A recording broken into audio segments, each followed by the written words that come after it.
बिस्मिल्लाहिर्रहमानिर्रहीम। अस्सलाम वालेकुम स्टूडेंट्स। चैप्टर नंबर 12 इलेक्ट्रोकेमिस्ट्री, इसके शॉर्ट क्वेश्चन आंसर्स जो हैं वो आज मैं आपको सॉल्व करवाने वाली हूँ। सबसे पहले फर्स्ट क्वेश्चन देखें, इसमें डिफ़ाइन द फॉलोइंग टर्म्स हैं। टर्म्स को मैं पहले पढ़ देती हूँ। इसमें प्राइमरी एंड सेकेंडरी सेल्स पूछा जा रहा है, oxidation, reduction, oxidising agent and reducing agent, oxidation number और रिडॉक्स रिएक्शंस। ठीक है, तो अब ये सारी डेफिनेशंस किधर मिलेंगी आपको, ये मार्क करवा देती हूँ। 1 पेज बैक करेंगे, सीधा देखेंगे जहाँ पे आपका ग्लोसरी या समरी पोर्शन जिसको आप कहते हो वहाँ पर मौजूद है। सबसे पहले देखिए यहाँ पे प्राइमरी बैटरीज़ या सेल्स हैं, यानी अगर प्राइमरी बैटरीज़ है तो भी आपको ये डेफिनेशन लिखनी है, सेल्स हैं तो भी यही डेफिनेशन लिखनी है। एक्चुअली में क्या होता है कि वो तमाम सेल्स जो कि नॉन रिचार्जेबल होते हैं, यानी इनमें जो केमिकल होता है एक मरतबा जब ये कम्प्लीटली यूटिलाइज्ड हो जाता है उसके बाद आप इसको थ्रोन अवे कर देते हैं, इसको प्राइमरी सेल्स या प्राइमरी बैटरीज़ कहा जाता है। कॉमन एग्जाम्पल है आपके ये जो आपके वॉचेस में इस्तेमाल होते हैं ड्राई सेल्स, या रिमोट में इस्तेमाल होते हैं ड्राई सेल्स, वो वाले।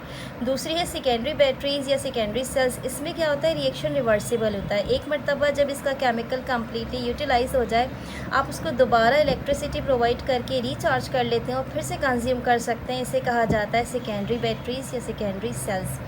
तो इसकी जो कॉमन एग्जांपल है वो आपकी यूपीएस की बैटरी होती है। ठीक है, अब आ जाइए आप नेक्स्ट डेफिनेशन की तरफ, ऑक्सीडेशन रिडक्शन। इसको भी आप पेज नंबर 256 पे मार्क कर सकते हैं। ऑक्सीडेशन का मतलब होता है loss of electron in an atom, ion और मॉलिक्यूल। तो जब भी किसी भी सिस्टम में लॉस ऑफ इलेक्ट्रॉन हो रहा होता है इसे कहा जाता है ऑक्सीडेशन।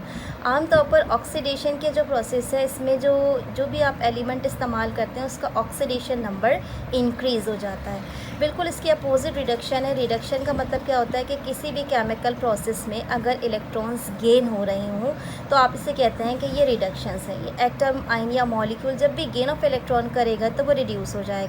आमतौर पर रिडक्शन के प्रोसेस में जो ऑक्सीडेशन नंबर होता है किसी भी एलिमेंट का वो डिक्रीज़ हो जाता है।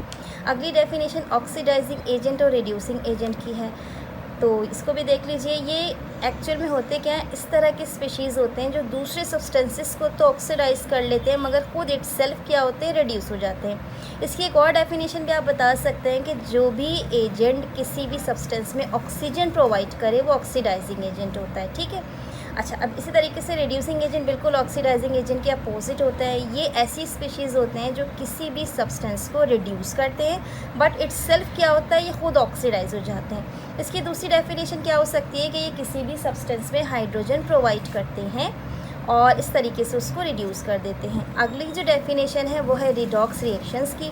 आमतौर पर किसी भी इलेक्ट्रोकेमिकल रिएक्शंस में हाफ सेल जो है उसमें ऑक्सीडेशन होता है और जो अदर हाफ होता है उसमें रिडक्शन होता है। तो जब एट अ टाइम ये दोनों रिएक्शंस एक साथ होते हैं तो इसको कहा जाता है कि ये रिडॉक्स रिएक्शंस हैं जिसमें ऑक्सीडेशन एंड रिडक्शन दोनों साथ साथ होती हैं। ठीक है, अब लास्ट जो डेफिनेशन बची है वो ऑक्सीडेशन नंबर की है, वो देख लीजिए किधर है। आप सीधा आ जाओगे पेज नंबर 240 पे। ऑक्सीडेशन नंबर होता क्या है कि ये एक टेम्पोररी चार्ज हो सकता है। टेम्पोररी का वर्ड मैंने क्यों इस्तेमाल किया, क्योंकि आपके पास जो भी एलिमेंट होता है उसका ऑक्सीडेशन नंबर इस बात के ऊपर डिपेंड करता है कि किस कंपाउंड के साथ या किस आयन के साथ या किस मॉलिक्यूल्स के साथ अटैच है। तो ऑक्सीडेशन नंबर प्लस भी हो सकता है, माइनस भी हो सकता है और बाज़ औक़ात ये ज़ीरो भी हो सकता है। ये सारी बातें किस चीज़ के ऊपर डिपेंड करती हैं कि जिस भी एलिमेंट का आप ऑक्सीडेशन नंबर मालूम करें वो अटैच्ड किसके साथ है। ठीक है, आपका जो अगला क्वेश्चन है क्वेश्चन नंबर 2, इसमें भी ऑक्सीडेशन नंबर को सबसे पहले डिफाइन करने के लिए कहा गया है। तो उसकी एग्जांपल भी यही, इसकी जो डेफिनेशन है वो एज इट इज़ होगी और उसके बाद उन्होंने आपको कुछ एग्जांपल्स दिए और आपसे कहा है कि इसमें ऑक्सीडेशन नंबर मालूम करके दिखाइए। तो वो देख लीजिए आप कैसे सॉल्व करेंगे।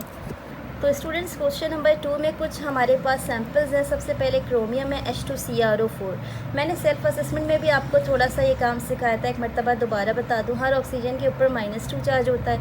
यहाँ पे 4 ऑक्सीजन है तो 4 को मल्टीप्लाई करेंगे आप 2 से, 4 2s are 8, -8 हो जाएगा। एक हाइड्रोजन के ऊपर जो +1 होता है 2 के ऊपर कितने हो जाएंगे, +2। तो जब आप -8 में से +2 को सब्सट्रैक्ट करेंगे तो +6 बचेगा, ये आ जाएगा आपके पास क्रोमियम का +6। इसी तरीके से दूसरा सैंपल आपके पास सल्फर, ये K2S4O6 है। ठीक है, तो हर ऑक्सीजन के ऊपर कितने होते हैं, -2। 6 के ऊपर कितने हो जाएंगे आपके पास, -12। एक पोटाशियम के ऊपर होता है +1, 2 के ऊपर कितने हो जाएंगे, +2। जब आप -12 में से +2 को सब्ट्रैक्ट करेंगे तो आपके पास जो आंसर आएगा वो आ जाएगा 10। अब ध्यान में रखिएगा ये जो 10 है आपके पास ये 4 सल्फर्स के लिए, तो अगर आपको 1 सल्फर के लिए निकालना होगा तो आपके पास आंसर क्या आएगा, 10/4 4 यानी 2.5। तो उस चीज़ को लेके कंफ्यूज मत होइएगा कि ये चीज़ फ्रैक्शन में आ रही है। आप अगर गौर करेंगे तो बहुत से सब ऑक्साइड्स और सुपर ऑक्साइड्स होते हैं, उसमें भी ऑक्सीजन जो होता है वो इसी तरह फ्रैक्शन में आ रहा होता है। तो ये कोई ऐसी चीज़ नहीं है कि जिसको लेकर आप कंफ्यूज हो जाएं कि 2.5 क्यों आ रहा है, ये एग्जैक्टली सही है, ठीक है। अगला सैंपल आपके पास फेरिक का Fe3O4 में हर ऑक्सीजन के ऊपर -2 चार्ज होता है। 4 ऑक्सीजन के ऊपर कितने हो जाएंगे, 4 2 8 -8। तो इसका मतलब 3 फेरिक के ऊपर कितने होने चाहिए, +8। अब वंस अगेन फिर वही बात कि 3 फेरिक पे +8 है तो 1 फेरिक पे कितना होगा, 8 को डिवाइड कर दीजिएगा 3 से, आपके पास फिर से आंसर एक फ्रैक्शन में आएगा 2.66 एंड दैट इज़ करेक्ट। अगला आपके पास क्लोरीन HClO4 में हर ऑक्सीजन के पास -2 होता है। 4 के पास कितने जाएंगे, 4 2 8 -8। हर हाइड्रोजन के पास होगा +1, तो -8 में से +1 को सब्ट्रैक्ट करें, +7 आपके पास आंसर आ जाएगा। ये क्लोरीन के लिए होगा। तो इस तरीके से ये क्वेश्चन भी आपका सॉल्व हो गया। नेक्स्ट क्वेश्चन जो उसकी तरफ बढ़िए, सीधा आ जाएंगे आप पेज नंबर 257 के ऊपर। यहाँ पे देखिए 2 डेफिनेशन है, स्टैंडर्ड इलेक्ट्रोड पोटेंशियल और स्टैंडर्ड हाइड्रोजन इलेक्ट्रोड। यही 2 बातें आपसे इसने पूछी है। होता क्या है कि जब भी आप किसी भी मेटल का इलेक्ट्रोड पोटेंशियल मालूम करते हैं तो उसके लिए आप एक तरीक़ेकार यूज़ करते हैं कि आप मेटल लेते हैं, उसको 1 मोलर उसके इलेक्ट्रोलाइट सॉल्यूशन जो उसमें डिप करते हैं, 25 डिग्री सेंटीग्रेड आप टेम्परेचर रखते हैं, 1 एटमॉस्फेरिक प्रेशर जो है वो आप क्रिएट करते हैं। एज अ रिजल्ट जो डिफरेंस ऑफ पोटेंशियल क्रिएट होता है उससे आप कहते हैं कि यह स्टैंडर्ड इलेक्ट्रोड पोटेंशियल। ध्यान में रखिएगा हर मेटल के लिए डिफरेंट होगी, जिंक की अलग होगी, फेरिक की अलग होगी, कॉपर की अलग होगी, ठीक है। दूसरी चीज़ होती है स्टैंडर्ड हाइड्रोजन इलेक्ट्रोड। तो असल में जब आप इलेक्ट्रोड पोटेंशियल मालूम करते हैं ना तो उसके लिए आपको एक रेफरेंस इलेक्ट्रोड चाहिए होता है जो होता है हाइड्रोजन इलेक्ट्रोड। इसको SHE भी कहा जाता है, स्टैंडर्ड हाइड्रोजन इलेक्ट्रोड।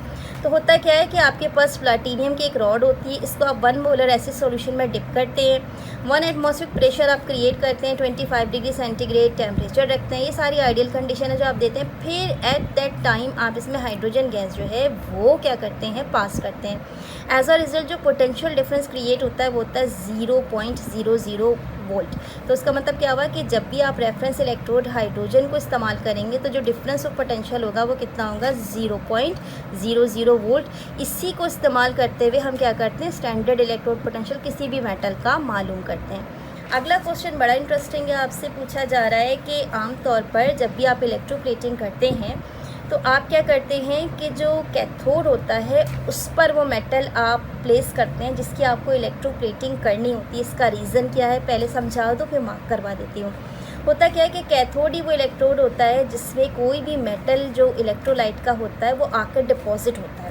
तो क्योंकि आपको जो भी आप मेटल इस्तेमाल कर रहे हैं आप उसी के ऊपर कवरिंग करना चाहते हैं। फॉर एग्जांपल आपके पास आयरन है, आप चाहते हैं कि आप इसको कॉपर के जैसा बना दें या फिर आप इसको जिंक के जैसा बना दें। तो इसी वजह से आप क्या करते हैं, उसके ऊपर इलेक्ट्रोप्लेटिंग करना चाहते हैं। तो जिस सब्सटेंस के ऊपर इलेक्ट्रोप्लेटिंग करना चाहते हैं उसको हमेशा कैथोड बनाएंगे क्योंकि उसी के ऊपर आके मेटल के आइंस ने डिपॉजिट होना होता है। ठीक है, रीज़न समझ आ गया। अब देखिए इसको मार्क किधर से करेंगे आप, सीधा आ जाइएगा पेज 255 पर, यहाँ से लिखिएगा during the process of electrolysis metal cations of electrolyte solution deposited on cathode दस a thin layer of tin, chromium etc. can be coated on the given metal. This process is known as electroplating। तो वो बात जो मैंने अभी आपको समझाई थी वहाँ इन लाइंस में से आप ले लेंगे।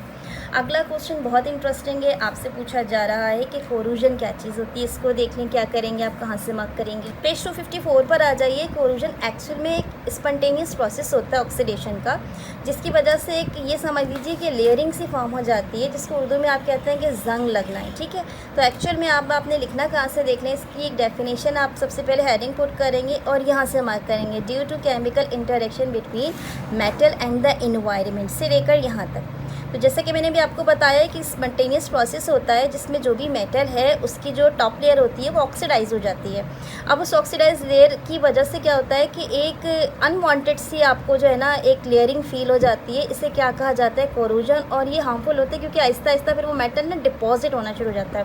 तो इसलिए इसको ऑन स्पॉट रिमूव करना बड़ा ज़रूरी होता है। इसके लिए कुछ प्रिकॉशंस होती हैं। सबसे पहले तो कॉज देख लीजिए क्या है।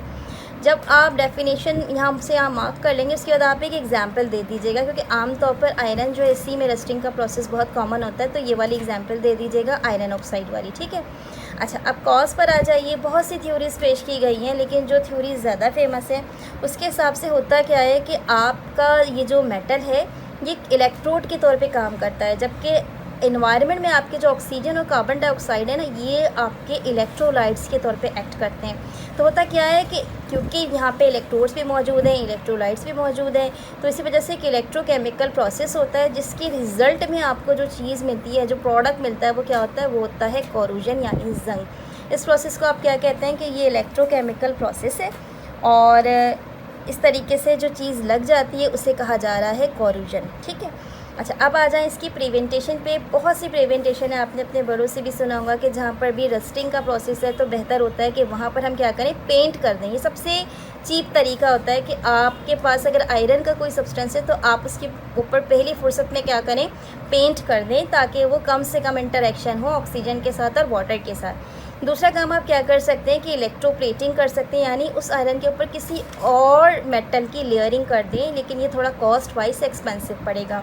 तीसरा काम आप क्या कर सकते हैं, अगर आपके पास बड़ी बड़ी मशीनरीज़ हैं जिसमें इलेक्ट्रोप्लेटिंग करना भी आपके लिए अजाब है, कलर करना भी आपके लिए मुश्किल है, या आप समझते हैं कि उसके सिर्फ कुछ पार्ट्स हैं जिसमें कोरोजन का जो है ना चांस हो सकता है, तो आप वहाँ पे प्रॉपर लुब्रिकेंट या फिर ग्रीसिंग इस तरह की चीज़ जो है उसको अप्लाई कर सकते हैं। ठीक है।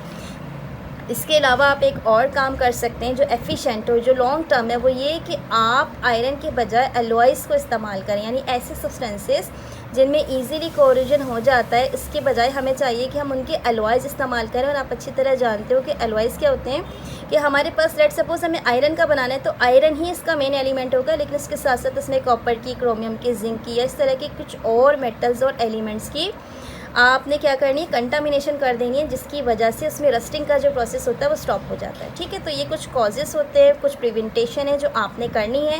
एज इट इज़ जिस तरीके से मैंने मार्क करा है वैसे ही कर लीजिएगा। बेहतर है कि जो प्रिवेंटेशन वाला जो पॉइंट है इसको ना आप पॉइंट वाइज करें, जैसे कि मैंने यहाँ पर बनाया कि ये पहला पॉइंट है आयरन गेट से लेकर एटम्स तक, फिर दूसरा कोटिंग से लेके कंट्रोल तक है, तीसरा अथिन से लेके मेटल तक है, और चौथा 4 से लेकर यहाँ पे कैरिड आउट तक है। ठीक है। लास्ट क्वेश्चन की तरफ बढ़ रही हूँ मैं, जो कि शॉर्ट क्वेश्चन है आपका। आपसे पूछा जा रहा है कि जो इलेक्ट्रोकेमिकल सीरीज़ है इसको डिफाइन करें। तो देखिए, थोड़ी देर पहले मैंने आपको एक बात समझाई थी कि जो हाइड्रोजन इलेक्ट्रोड है इसको स्टैंडर्ड इलेक्ट्रोड मान लेते हैं हम, क्योंकि इसका जो पोटेंशियल है वो कितना होता है, 0। अब इसको स्टैंडर्ड इलेक्ट्रोड मानकर आप क्या करते हैं, बाकी जितने भी मेटल्स हैं उनका इलेक्ट्रोड पोटेंशियल जो है वो मालूम करते हैं। इस तरीके से एक सीरीज़ हो जाती है जिसमें कुछ आपके मेटल्स ऐसे होते हैं कि जिनका इलेक्ट्रोड पोटेंशियल पॉजिटिव में आता है और कुछ जो है उनका इलेक्ट्रोड पोटेंशियल नेगेटिव में आता है। इस तरह की जो सीरीज़ से फॉर्म हो जाती है इसको कहा जाता है इलेक्ट्रोकेमिकल सीरीज़ है। मार्क किधर से करना है आपको, देखिए यहाँ से करना है, टेकिंग स्टैंडर्ड हाइड्रोजन इलेक्ट्रोड से लेके स्टैंडर्ड कंडीशन तक। उसके बाद आपने लाइन ड्रॉप करनी है और फिर लिखना है कि इंपॉर्टेंट फीचर, ये हेडिंग होगी आपकी, और फिर इसके नीचे आप लिखेंगे some important features of electrochemical series are से लेके बिलो तक। ठीक है। नेक्स्ट पेज पर मूव कीजिए, पेज 250 पर आ जाएं। ये दोनों पॉइंट्स एज इट इज़ लिखेंगे। इसको समझा देती हूँ मैं कि देखें यहाँ पर आपके पास स्टैंडर्ड हाइड्रोजन इलेक्ट्रोड है 0, इससे ऊपर जितनी वैल्यूज़ हैं इन सब के साथ क्या साइन है, माइनस के। ठीक है।